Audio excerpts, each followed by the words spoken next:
Queridos devotos de Nossa Senhora, a cena do Evangelho de hoje é bem conhecida de todos nós. Entretanto, o mar continua revolto, o mar continua agitado, os ventos parece que continuam contrários. Atualizando a palavra de Deus para os nossos dias, o mar tem disso, com suas ondas, o mar leva embora muitas coisas. Não foi à toa que um grande filósofo polonês, falecido no início do ano passado, denominou esse nosso período, esse nosso tempo, essa nossa época como pós-modernidade líquida. Justamente para dizer que não há nada sólido em nosso tempo, tudo é passageiro, tudo é moda, dizia ele. Até mesmo a fé é moda para alguns. Tudo passa, tudo é passageiro.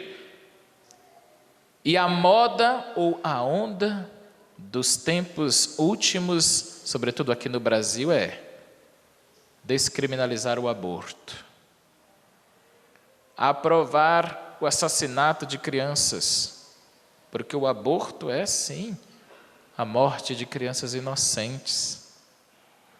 Esta onda está levando as nossas crianças.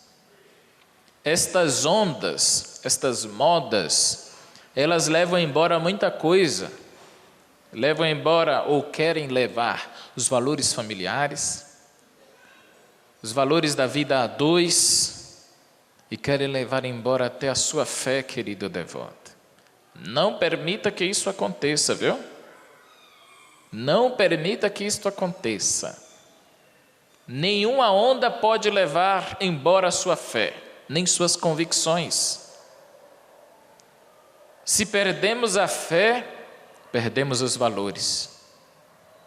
Um país sem Deus é um país sem valores. É por isso mesmo que a fé nós precisamos nos agarrar. São Pedro nos ensinou hoje, não estamos em épocas de abrir mão, nós precisamos segurar em Jesus. A barca de Pedro estava afundando. O vento contrário, as ondas revoltas, tempos difíceis. No Brasil, precisamos nos agarrar à nossa fé. Não é época de abrir mão, não. É época de segurarmos firmes. Por isso, eu gostaria de que cada um de nós não abríssemos mão de nossa fé. Talvez nós precisamos recordar a história do Brasil.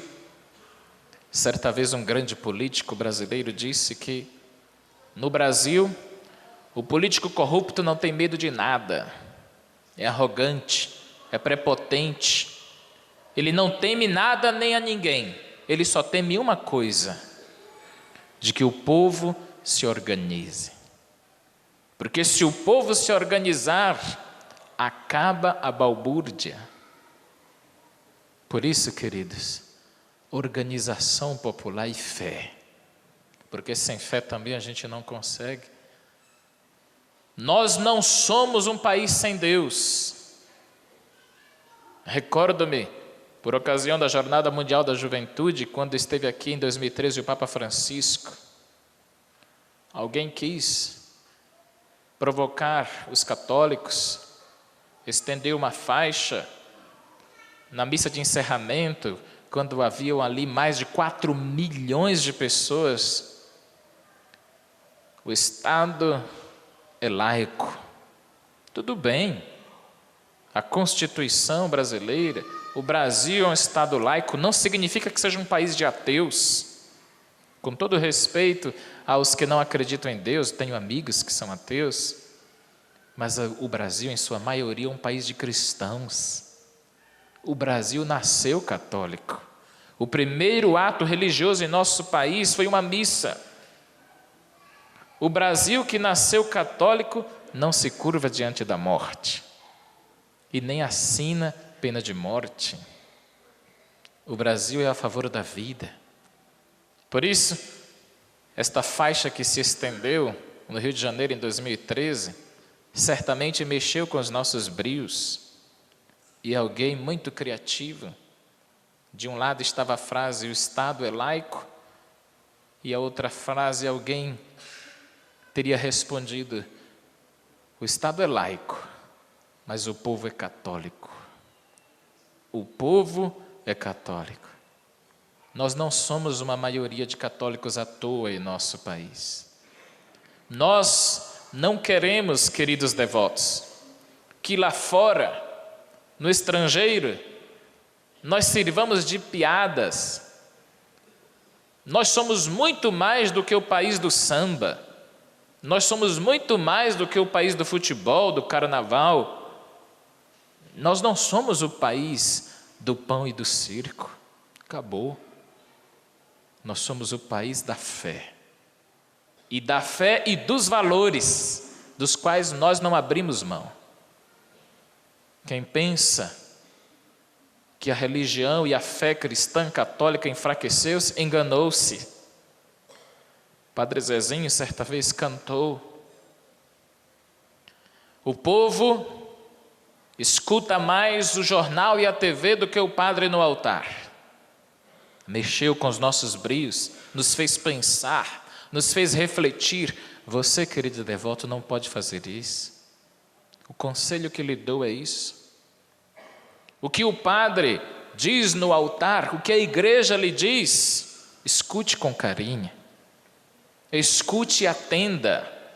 Ela tem mais de 2000 anos, é uma mãe.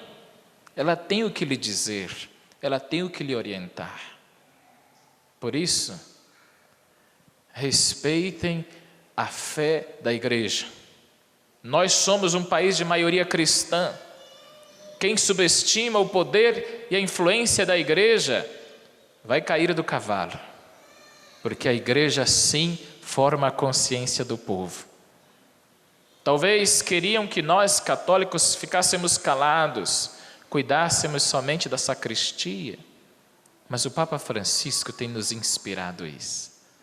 Uma igreja das ruas, de reflexão crítica, que nós sabemos pensar, que saibamos pensar. Por isso mesmo, queridos devotos, a união do povo, a assistência e a escuta do povo ao que a igreja diz e ao que a igreja orienta, está nos dizendo, não é hora de abrir mão não, é hora de segurarmos os valores cristãos, os valores da nossa fé. Se tiver alguém subestimando o poder que a igreja e a influência, e a igreja como mãe tem no Brasil, vai se enganar. O que o padre diz no altar, o que os senhores bispos, o que os documentos da igreja afirmam, dê crédito e mostre para quem quer que seja, que nós não somos católicos só de nome. Nós amamos a nossa fé e queremos seguir de coração o que a igreja assim nos ensina e nos diz. E tem mais um detalhe importantíssimo, queridos devotos. No Evangelho, vocês viram que Pedro estava quase afundando. Foi segurando na mão de Jesus que ele ficou de pé, viu? E foi gritando. Às vezes a gente precisa clamar, não é sempre, mas em alguns momentos a gente precisa gritar: eu sou a favor da vida, Jesus me ajude, não deixe que as ondas revoltas deste tempo levem embora os valores que nos sustentam. Por isso mesmo, querido devoto de Nossa Senhora Aparecida, se você ama a Mãe de Jesus, não permita, lute cada vez mais pela vida, não seja a favor do aborto. A igreja não é contra o aborto só para ser do contra, isso é muito pouco para nós. A igreja é uma instituição milenar, a igreja é uma instituição respeitável, não é só para ser do contra, é porque um país que assina e aceita o aborto é sintomático. Uma nação que aceita o aborto revela que tipo de valores ela tem. Fato que os nossos vizinhos latino-americanos já fadaram a isto. Que será de nosso país? Eis que deve se levantar agora um povo, sem ódio, sem raiva, sem violência. É a lei do amor. A lei do amor e da fé. Olhando para vocês, eu consigo perceber o rosto de mulheres, de homens, de jovens e de crianças, que não dão mais atenção ao jornal e à mídia manipulada do que o que o padre diz no altar. Vocês sabem o valor que a igreja tem para vocês. Vocês sabem o valor que a fé tem. E para concluir, há de se chegar o dia em que no nosso país todos saberão que a força da religião e a força da fé é muito mais forte do que a força de qualquer ideologia partidária política. A força da fé, a força da religião é muito mais forte, sim ou não? Sim. É por isso mesmo que você vai sair hoje da igreja convicto da sua fé, amando a sua fé católica e não sendo católico somente na igreja. Seremos católicos na roda de amigos, nos trabalhos, nas universidades, nos ambientes comuns, em todas as instâncias, até nas rodas de conversas. E queremos nós que isso chegue até as instâncias do poder, aos políticos do Brasil. Eles são representantes do povo, não são donos do povo. Por isso mesmo, querido devoto, vocês são a maioria no Brasil. Tenhamos consciência disso, plena consciência disso. É aqui que reside a nossa força e a nossa graça. Um Brasil de Nossa Senhora e um Brasil a favor da vida. Louvado seja nosso Senhor Jesus Cristo. Para sempre seja louvado.